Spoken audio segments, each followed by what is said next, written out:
سڵاوتان لەبێت و ئەم کاتتان باش بینەرانی خۆشەویستی تەلەڤیزیۆنی کۆمەڵە لەگەڵ هاوڕانی هاوکارم هاتوینەتەوە خزمەتتان بۆ پێشکەشکردنی گەشتیاڵەکانی ئەمڕۆ سێشەممە. سەرەتا سەردێڕی چەندەوە برینداربوونی هاوڵاتیەک لە ئاگری دارستانەکانی کامیاران، ناڕەزاتی و مانگرتنی کرێکارانی ڕەسمی و پەیمانی نەوت لە باشووری ئێران، کۆبوونەوەی خوێندکارانی زانکۆی زانیاری پزیشکی لە شیراز، بێبەشکردنی ڕێحانان ساری نژات لە مافە سەرەتاییەکانی، بانکێشتی باوکی دادخوازی ئەبولفەزل ئادینەزادە بۆ دادگای قوچان، راپۆرتی جاوید ڕەحمان لەسەر کۆمەڵکوشکردنی نەیارانی کۆماری ئیسلامی لە دەی 60، دەست لە کارکێشانەوەی کرێکارانی شاغڵ لە فڕۆکەخانەکانی فەڕەنسا و بەڕێوەچوونی مەراسمی ناشتنی تەرمی گریلایەکی گیانبەخت کردو لە مەهاباد.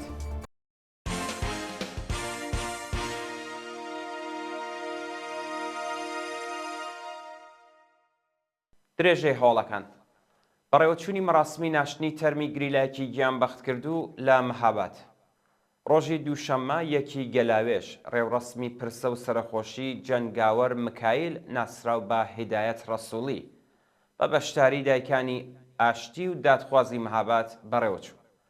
ڕۆژی یەکشەممە 31 پوشپەڕ هاوڕێ جەنگاوەر مکایل هاوڕێ لەگەڵ دوو گریلای دیکە لە ئەنجامی بوردمانی فڕۆکە جەنگیەکانی تورکیا لە هەرێمی پێنجوێن گیانی بەخت کرد. ڕۆژی ڕابردوو مەراسمی پرسە و سەرخۆشی ئەو شۆڕشیێرا بەوتنەوەی دروشمەکانی بژی بەرخۆدان شەهید نامرێت نەفرەت لە داگیرکەر و ژن ژیان ئازادی لە شاری مەهاباد بەڕێوەچوو. دەست بە سەرکرانی هاوڵاتیەک لە شاری نەغەدە. ڕۆژی دووشەممە یەکی گەلاوێژ هاوڵاتیەکی خەڵکی نەغەدە بە ناوی ڕامین زەلە لەلایەن هێزەکانی حکوومەتەوە دەست بەسەر کرا. بە پێی زانیاریەکان هێز ئەمنیەتیەکانی ڕەژیم بەبێ بەڵگەی قەزایی هێرشیان کردووەتە سەر ماڵی ڕامین زەلە و ناوبراویان بە تند و تیژیەوە دەست بەسەر کردووە. تا کاتی داڕشتنی ئەم هەواڵە زانیاریەک لەسەر هۆکاری بەندکران و شۆنی ڕاگیرانی ئەو شارۆمەندە لە بەردەستانیە. برینداربوونی هاوڵاتیەک لە ئاگری دارستانەکانی کامیاران. کارمەندێکی ئیدارەی سەرچاوە سروشتیەکانی کامیاران بە ناوی ئیسماعیل گرامی ڕۆژی دووشەممە یەکی گەلاوێژ لە کاتی کوژانەوەی ئاگری دارستانەکانی ملەی مرواری و لە وەرگەکانی گوندی کانێشە بە سەختی بریندار و بە مەبەستی وەرگرتنی چارەسەری پزیشکی ڕەوانەی نەخۆشخانەی سنە و لەوێ بۆ نەخۆشخانەی تاران گوازرایەوە. بەوتەی چالاکانی مەدەنی کامیاران هێشتا ئاگری مێرگ و دارستانەکانی ملەی مرواری، ئافریان و کانێشە کۆنتترۆڵ نەکراوە و ناوەندە پەیوەندیدارەکانی ڕژیم هیچ ئەمکانەتێکیان بۆ ژینگە پارێزان و خەڵکی خۆبەخش دابین نەکردووە. هاوڵاتیانی کامیارانی داوا لە خەڵکی ئەو شارە و گوندەکانی دەوروبەری دەکەن بە مەبەستی ڕێگری لە تەشەنەسەندنی ئاگرەکە بچن بەهانایانەوە. مانۆڕی سپای پاسداران لە ناوچەی زێویەی سەقز. ڕۆژی دووشەممە یەکی گەلاوێژ سپای پاسدارانی سەقز لە ناوچەی زێویە مانۆڕێکی سەربازی بەڕێوە بردو بەو هۆیەوە پوش و پاوانی گوندی مەولاناوە ئاگری گرت. بەوتەی هاوڵاتیان بەهۆی مانۆڕەکانی سپای پاسدارانەوە لە وەرگەکانی گوندی مەولاناوای سەقز ئاگری گرتووە و خۆیان لە ئاس ئەو تاوانە بەرپرسیار نەزانیوە. بە پێی زانیاریەکان خەڵکی ناوچەکە بەدەستی بەتاڵ پاشچەند کاتژمێر توانیویانە ئاگرەکە کۆنتترۆڵ بکەن. ناڕەزاتی و مانگرتنی کرێکارانی ڕەسمی و پەیمانی نەوت لە باشووری ئێران. ڕۆژی دووشەممە و سێشەممە 1 و 2 گەلاوێژ کرێکارانی ڕەسمی نەوت لە ناوچەی ئاغاجاری خوزستان و کرێکارانی پەیمانی و پرۆژەیی لە ناوچەی ئەمەلیاتەکانی باشووری ئێران بۆ جارێکی دیکە دژ بە نەدانی داخوازیەکانیان ناڕەزایەتیان دەربڕی. کرێکارانی ڕەسمی و پەیمانی نەوت خوازیاری وەلانانی سەقفی حەقدەست، وەلانانی پەیمانکار بەکردەوە دەرهاتنی تەواوی مادەی دەی ئەرک و بەرپرسیارەتی پەرسەنۆلی نەوت، وەلانانی بەڕێوەبەرانی ناکارامە، دابینکردنی ئیمکاناتی ڕفاهی، گەڕانەوەی ئەو بڕەپارە لە ساڵانی ڕابردوو وەکو باج لەسەر حەقدەستەکانیان کە کەم کراوە، بەڕێوەچوونی یاسای 14 ڕۆژکار 14 ڕۆژ پشودان، وەلانانی جیاوازی، وەلانانی ئاستەنگیەکانی بەردەم سەنەواتی خانەنشینی، گۆڕانی دۆخی پیشەیی، نوێکردنەوەی گرێبەست و کۆتایی هێنان بە دەستێوەردانەکانی دەوڵەت لە سندوقی خانەنشینی کرێکارانی سەنعەتی نەوت بوو. کۆبوونەوەی خوێندکارانی زانکۆی زانیاری پزیشکی لە شیراز. ڕۆژی دووشەممە یەکی گەلاوێش خوێندکارانی بواری بالینی زانکۆی زانیاری پزیشکی شیراز لە ئاستابەزینی کەیفیەتی پەروەردە و سوئیسفادەی بەرپرسانی زانکۆ لە خوێندکاران کۆبوونەوە. بە پێی زانیاریەکان خوێندکارانی زانکۆی زانیاری پزیشکی شیراز بە وتنەوەی دروشمەکانی خوێندکاری پزیشکی کۆیلەی زانکۆنیە و خوێندکار دەمرێت و زلت قبول ناکات، ناڕزاتی خۆیان لە بێگاری کێشان ببورن لە خوێندکاران وەکو هێزی کاری هەرزان و دابەزینی کەیفیەتی پەروەردە نیشاندەوە. بێبەشکردنی ڕێحانە ئەنساری نژاد لە مافە سەرەتاییەکانی.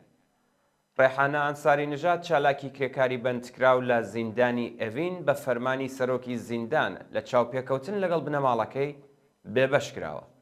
بە پێی راپۆرتی کەمپینی بەرگری لە بەندکراوانی سیاسی و مەدەنی لە ڕۆژانی ڕابردوودا بنەماڵەی ڕێحانە ئەنساری نژاد سەردانی ئەو بەندکراوەیان کردووە، بەڵام سەرۆکی حراسەتی زیندان ڕێگەی نەداوە منداڵەکانی ئەو چالاکە کرێکاریە چاویان بە دایکیان بکەوێت.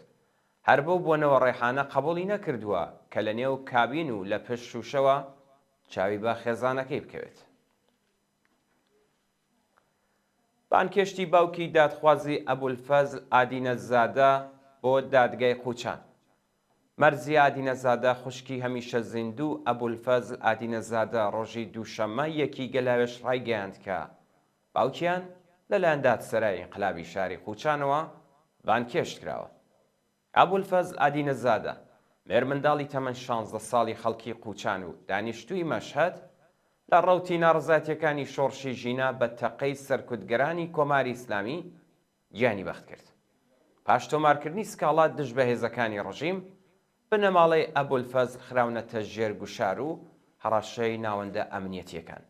لە ماوەی یەک ساڵی ڕابردوودا خوشکیە و گیان بەخت کردووە و باوکی هاوڕێ لەگەڵ پارێزەری پەروەندەکەیان بەردەوام لەلایەن ئیدارەی ئیتلاعاتەوە بانکێشت و پەروەندە سازیان بۆ کراوە. لە نوێترین پەروەندە سازیدا باوکی ئەبولفەزل بە بڵاوکردنی درۆ دژ بە ڕژیم و تێکدانی بیر و ڕایگشتی، هەروەها تەبلیغ دژی نزام، تۆمەتپار و بانکێشتی دادسەرای گشتی و ئینقلابی قوچان کراوە. لە دەستچوونی هەزاران ماسی لە تاڵاوی هورولعەزیم بەهۆی بەڕێوەبەراتی ناکارامەی ئاوخانەکانی ئێران، تاڵاوی هورولعەزیمی خوزستان وشک بووە و هەزاران ماسی لە ناوچووە. چالاکانی ژینگە پارێزی خوزستان بە بڵاوکردنی وێنە و ڤیدیۆی ئەو کارە ساتە ڕانگەیاند بەرپرسانی گەندەڵی کۆماری ئیسلامی ژینگەی خوزستانیان بەرەو وێرانی بردووە و ئەگەر کۆمەڵگای مەدەنی لە ئاست ئەو جەنایەتە بێدەنگ بێت، لە داهاتوویەکی نزیکدا ملیۆنان کەس ناچار بە کۆچکردن بۆ ناوچەکانی دیکە یان وڵاتانی دراوسێ دەبن. پێشتر بەرپرسانی ئۆستانی خوزستان هەزاران ماسییان بۆ ڕێگری لە تێکچوونی هاوسەنگی ژینگەی ئەو پارێزگایە بەردابووە نێو تاڵاوی هورولعەزیم، بەڵام لە دابینکردنی حەق ئاوەی ئەو تاڵاوە خۆیان بواردووە و بوونەتە هۆی قەیرانی ژینگەیی و بڵاوبوونەوەی نەخۆشی لە خوزستان. راپۆرتی جاوید ڕەحمان لەسەر کۆمەڵکوشکردنی نێرانی کۆماری ئیسلامی لە دەی 60. ڕۆژی دووشەممە یەکی گەلاوێش دوایین راپۆرتی جاوید ڕەحمان، راپۆرتێری مافی مرۆڤی نەتەوەی گرتووەکان لە کاروباری ئێران بڵاوکرایەوە. جاوید ڕەحمان لە راپۆرتەکەیدا بەرپرسانی کۆماری ئیسلامی بە کۆمەڵکوژی بەندکراوانی سیاسی و جەنایەتی دژی مرۆڤایەتی لە ساڵەکانی سەرەتای دەی 60 و جێنۆسایدی بەندکراوانی سیاسی لە ساڵی 67 تۆمەتبار کرد. جاوید ڕەحمان لە کۆتایی راپۆرتەکەیدا خوازیاری دەست بەسەرکردنی تاوانباران، محاکەمەکردنیان و تەزمینی دادپەروەری بۆ قوربانیانی ئەو جەنایەتە بوو. شایانی باسە کە کۆمیسیەری باڵای مافی مرۆڤی نەتەوەی گرتوەکان سەبارەت بەو راپۆرتە بەیانیەکی بڵاو کردوێتەوە و جاوید ڕەحمان لەسەر سەرکوتی وەحشیانەی ناڕازیان و پێشێلکردنی مافی مرۆڤ لەلایەن حکوومەتەوە نیگەرانیەکانی خۆی بۆ کۆمەڵگای جیهانی باس کردووە. دەست لە کارکێشانەوەی کرێکارانی شاغڵ لە فڕۆکەخانەکانی فەڕەنسا. کرێکارانی شاغڵ لە بەشی ئۆپەراتۆری فڕۆکەخانەکانی فەڕەنسا ڕۆژی دووشەممە یەکی گەلاوێژ هاوکات لەگەڵ دەستپێکی یاریەکانی ئۆلەمپیک لە پاریس دەستیان لە کارکێشاوەتەوە مانیان گرتووە. بەپێی راپۆرتەکان مانگرتنی کرێکارانی فڕۆکەخانەکانی فەڕەنسا لە ڕۆژی هەینیەوە دەستی پێکردووە و تا بە ئەمڕۆ درێژەی هەبووە. کرێکارانی بەشی ئۆپەراتۆری فڕۆکەخانەکانی فەڕەنسا خوازیاری زیادکردنی حەقدەست، تەزمینی ئەمنیەتی پیشەیی و دابینکردنی ئیمکاناتی ڕفاهی و ڕێگری لە دەرکردنی کرێکارانی بیانی بوو. دوا هۆڵمان سەبارەتە بە کوژران و برینداربوونی دەیان کەس لە غەزە. ڕۆژی دووشەممە یەکی گەلاوێژ ئەرتەشی ئیسرائیل هێرشێکی بەرینی کردە سەر ڕۆژهەڵاتی خان یونس و بەو هۆیەوە 70 کەس گیانیان لەدەستا و زیاتر لە 200 کەسیش بریندار بوون. پێش دەستپێکی هێرشە ئاسمانیەکانی ئیسرائیل بۆ سەر ڕۆژهەڵاتی خان یونس، دەوڵەتی ئیسرائیل داوای لە خەڵکیە و ناوچەیە کردبوو کە بۆ ناوچەکانی دیکە کۆچ بکەن. پاش ئاوارەبوونی هەزاران کەس، هێرشەکان دەستی پێکردو لە ئاکامی بردومانی فڕۆکەکانی ئیسرائیل و هێرشی تانکەکانی ئەو وڵاتە 70 کەس گیانیان لەدەستا و زیاتر لە 200 کەسیش بریندار بوون. بەپێی ئاماری وەزارەتی بێداشتی غەزە، ڕێژەی قوربانیانی هێرشەکانی ئیسرائیل بۆ سەر غەزە بۆ 39,006 کەس بەرز بۆتەوە و ئاماری بریندارەکان سنووری 90,000 تێپەڕ. بەڵازدانی خۆشەویستان گەشتەوەڵەکانی ئەمڕۆتان پێشکەشکرا فەرموون بۆ بینینی درێژەی بەرنامەکانی تلڤیزیۆنی.